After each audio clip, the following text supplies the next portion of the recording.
Flex time is useful for resolving timing problems in your tracks, and most of the time I suppose you'll be doing them on one track at a time. So here I've got a bass track, just the one here. Let's pretend nothing else exists, and it's got some timing issues.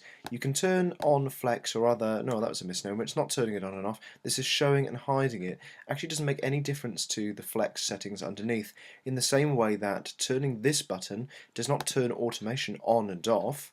It just means that you can see it or hide it. So anyway, show hide flex here to show it, then you turn it on here with this button. So turn this one on here, and then you've got all of these different settings, different algorithms for different kinds of music. Switch automatic and it will just find the one that it thinks is right for you, but if you know it's right, so for example bass is monophonic, you can just switch it to monophonic yourself. This is the algorithm, and from this point you can also find the flex pitch, which you should have a look at today if you've got some extra time.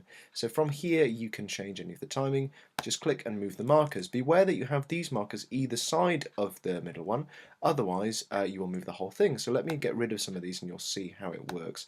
If I get rid of a few of these markers, then moving one in the middle actually moves all of the other bits of music, which is great. It means you can be very specific on what you want to move, what you want to anchor in position, and now only one of these things moves. It goes white if, well, that looks like it's gone white if it gets compressed, and it goes a different colour, it goes this sort of grey colour if it gets stretched. So if I go the other direction and stretch this bit, then this bit becomes white and this bit becomes grey. So it's a bit of a shortcut to see exactly what's going on in your Flex edit. That's all very well and good, but I've got two bass tracks. I've got one DI and I've got one mic, because they've been recorded from a DI, and then the DI link has then been sent to an amp. No, it's not, that's rubbish. This is an upright bass. So actually there's a DI coming from the upright bass and then a microphone from the upright bass, which itself sounds really nice. So I've combined these two things, and I think you should mix them together. I've put a little bit of EQ on the DI, but you'll need some more EQ there. But they're the same instrument, they were played at the same time, so any mistakes that have happened in one are going to happen in the other. So if you make any changes here, let's say this, and then play them both together, obviously it's going to sound horrible. You can't have two of these bass notes going at once. You've got to treat them as one instrument altogether. The way to do this is in groups. So open up the mixer, go to the groups. Group is just above automation, and so what you want to do is click on here and say, just make sure this is the two bass tracks. Let's have a look. Yeah, bass, whoops, bass. Oh no. There we are. Bass mic and bass DI.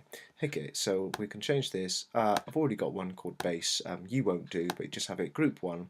Then you can click on open group settings and open up the settings, and everything that you select on here will be mirrored. So if I move this over to the left, I've got volume mirrored in both. So any changes that I make to this volume will also happen to the other one. They're not grouped together in a summing stack. They're not grouped together going through different audio aux tracks together.